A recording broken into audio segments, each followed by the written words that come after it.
porque a questão não parece tão simples quanto apresentada. A questão não parece tão simplória quanto a aplicação da regra de alternância já tradicionalmente sedimentada e que conhecemos aqui no Conselho Nacional de Justiça. E, para isso, é importante que eu faça um pequeno introito para Vossas Excelências. Em todas as manifestações, tanto o Tribunal de Justiça quanto o Ministério Público ressaltam que foi justamente num processo em que se discutia a 9ª vaga de 5º Constitucional no Tribunal de Justiça de Goiás, em que tivemos um leading case de compartilhamento final de uma decisão que definiu o princípio da alternância de vagas, aqui no Conselho Nacional de Justiça.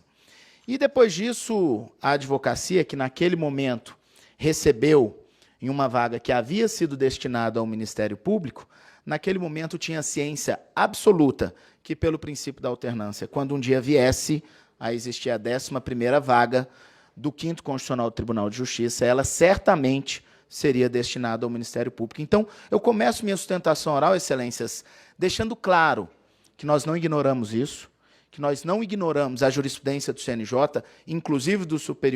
Supremo Tribunal Federal, mas que trago um viés e uma ótica ainda não enfrentada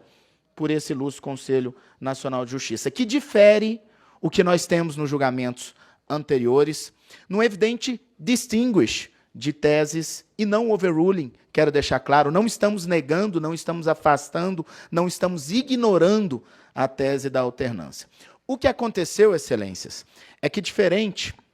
do que inclusive poder-se-ia esperar numa eventual criação de mais vagas, ampliação do Tribunal de Justiça, em que se teria destinada a 10ª vaga do 5º ao Ministério Público e a 11ª vaga do 5º também ao Ministério Público,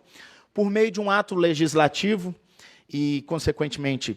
após isso, um ato normativo do próprio Tribunal de Justiça, criou-se 10 vagas simultâneas de desembargadores do Tribunal de Justiça,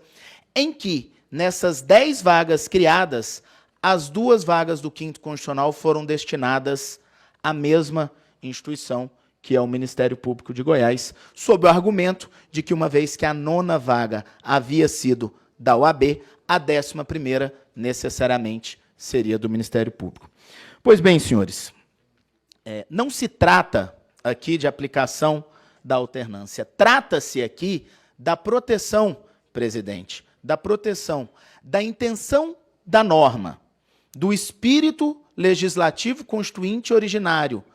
da paridade do 5º Constitucional entre as instituições, entre valorosas instituições que temos tanto no Ministério Público quanto na Ordem dos Advogados do Brasil. E essa paridade há de ser garantida na origem de sua criação, quando, no mesmo ato normativo, se extrapola e se cria 2 vagas destinadas ao 5º. Soa absolutamente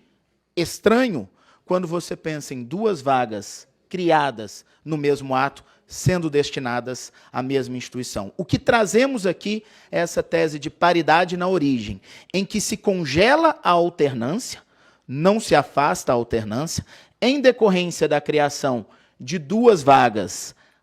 elas precisam ser destinadas necessariamente às 2 instituições, ao Ministério Público e à Ordem dos Advogados do Brasil, e depois continua-se a regra de alternância para, numa eventual criação de novas vagas, o Ministério Público, essa nobre instituição, ter o mesmo número de desembargadores ou até ficar superior à Ordem dos Advogados do Brasil. É importante destacar que não se trata aqui da alternância que temos, por exemplo, no STJ,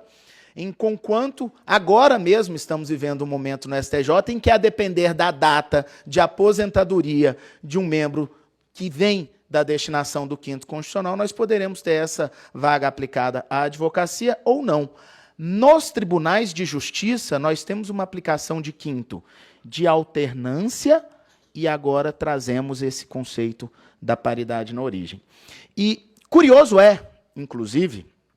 em que não se trata, como inclusive sugerido nas petições, nos petitórios, nas manifestações, de um eventual e um potencial oportunismo da ordem, não se trata. Não se trata sequer de uma menção e de uma cadeira pensando na Ordem dos Advogados do Brasil, na seção de Goiás. Trata-se aqui de uma defesa absoluta e desinteressada do Instituto Constitucional do Quinto em sua paridade na criação das vagas. Tanto é que já existe um projeto de lei em tramitação na Assembleia Legislativa do Estado de Goiás, em que tudo aponta para a criação de novas vagas naquele tribunal, e daqui a pouco, em poucos meses, tanto o Ministério Público quanto o Quinto Constitucional da Advocacia estarão em números idênticos de vagas. Num raciocínio egoístico, quiçá ainda melhor seria perder hoje aqui esta vaga, porque ao criar depois outra alternância, a advocacia receberia a primeira vaga, que não se tem ideia de quando criar. Mas não é isso que estamos aqui. Não estamos falando no interesse objetivo de uma vaga. Estamos falando aqui da defesa da advocacia, da defesa do princípio absoluto de paridade e de oxigenação do Quinto Constitucional em todos os tribunais desse país, em todas as cortes desse país,